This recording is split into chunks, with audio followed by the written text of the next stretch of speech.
Hello guys, welcome to the Porsche Network. It's been nearly 3 years now since I bought my Porsche 911 997 Carrera 4S, and I wanted to share with you a video basically outlining the costs and the total amount of money that I've had to pay for this car during that 3-year period. You know, I've seen a lot of people saying they won't touch them because they're just too expensive to run. So I'm going to let you know how much I've had to pay during my 3-year ownership.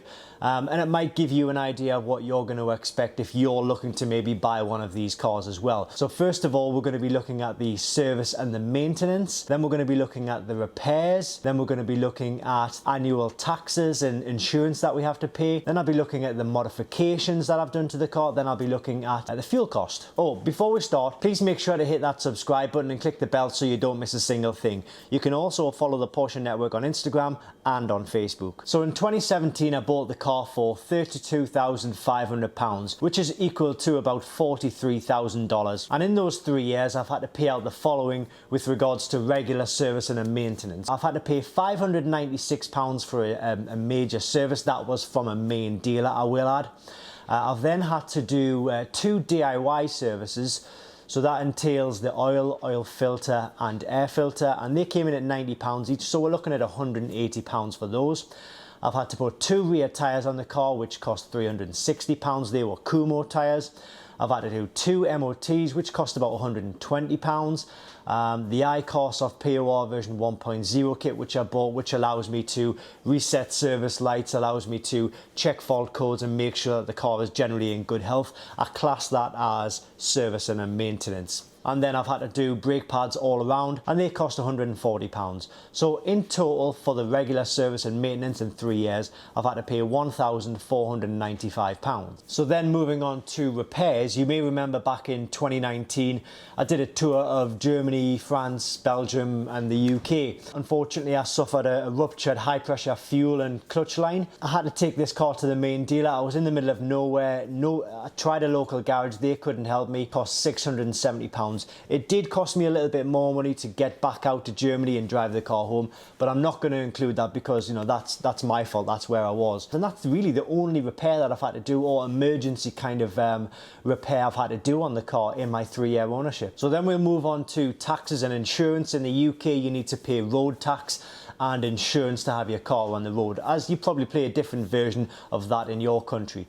So for 3 years insurance, I've had to pay £1,500. It's generally about £500 a year for my insurance, and the same in fact goes for the tax. So we pay road tax, so you have to pay that yearly, and again it's generally about £500. I think this year it's going to be something like £585, so it is going up. It'll always go up, but in total, so £1,500 for each of them.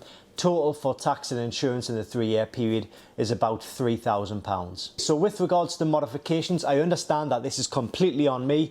You may be buying a car and you may not want to do any modifications to your car at all. That's absolutely fine. Obviously just deduct it off whatever the value is at the end. So with regards to the cost of the modifications that I've done, I put GT3 alloys on the car, which cost £2,100. I did need to get those wheels refurbished, so that cost about £300, which wasn't a bad price actually. I paid £90 for the Porsche decal on the side of the car, which you can see here. I think it looks absolutely lovely. This probably maybe not to everybody's taste, but when the car came to me, it had the GT3 spoiler on the car, which looks absolutely beautiful. It's just I wanted to change things up a bit, so I wanted to put a flat deck lid on the car, and that cost me £300. As luck would have it, I did find it in speed yellow. I did find an original one, which was a different colour, bought it and then sold it on. So I'm not including that in the cost because I basically got my money back for that. But I found a yellow one for £300 and it went straight onto the car. And then of course wheel spacers with the GT3 alloys. The GT3 is a narrow body, this 4S is a wide body, so the GT3 wheels would have sat just inside the arches just a little bit, so I needed to push the wheels out a bit, and a set of spacers cost me £50. So that's a total of £2,840 for the modifications so far on the car in that 3-year period. And when it comes to fuel cost, this is really just a very general idea of what I've paid. So in my 3-year period, I've done about 6,000 miles in the car, and I'm looking at about, I'm just going to say a flat figure of 20 miles per gallon. Maybe a little bit more, maybe a little bit less, depending obviously on your driving style, but average out, I'm going to say 20 miles per gallon. And that has cost me £1,900, give or take a few £100. So I'm going with £1,900. I should mention though, at that price, I'm using the likes of Shell V-Power, Tesco Momentum, you know, the high octane fuels. So when we add everything up, I've spent in total for 3 years £42,405. That obviously includes the cost of the car.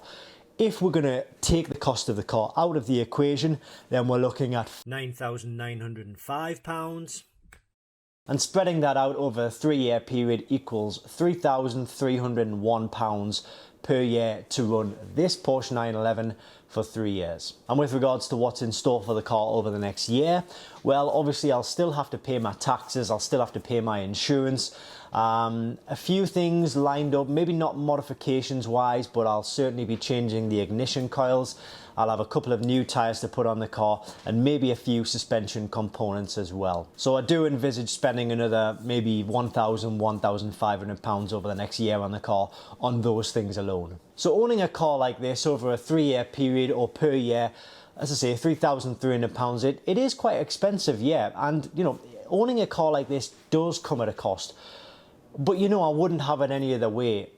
I don't do drugs, I don't smoke, I rarely drink alcohol. I probably drink alcohol, you know, once every 4 to 6 weeks. And I don't have any interest in any other illegal activities. So this is kind of my drug, this is my therapy. So I don't mind paying a bit more for something that is ultimately going to put a smile on my face, for something that is going to keep me happy, for something that I'm going to be really, really involved with and have a real passion about. £3,300 a year for me is okay. I'm happy with that. Obviously, you know, you need to make sure your house is in order before you can afford things like this. So my personal circumstances, for example, you know, I don't have any mortgage. My mortgage is all paid.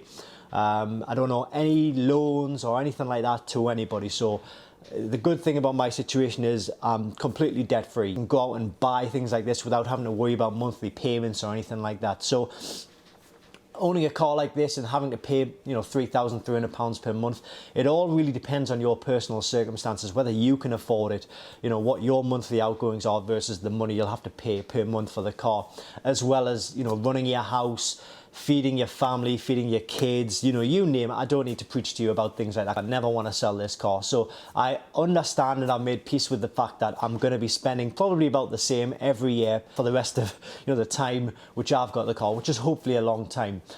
Make your peace with that, make your peace with how much you're going to pay for it, and it'll make your experience a lot better. So I hope that's giving you a good indication or a good idea about how much it will cost you to run. There'll always be something that you have to do. There'll always be a suspension component, tyres, taxes, insurance. You can't get away from things like that. It's just part and parcel of owning a car like this. But just do your sums and make sure you can afford it. So I hope you've enjoyed this video. Before you go, just make sure to click that subscribe button and click the bell so you don't miss anything. You can also follow the Porsche Network on Instagram and on Facebook. Hope you've enjoyed this video. Hope you've taken something from it. If you have, please hit that like button and I'll see you next time on the Porsche Network.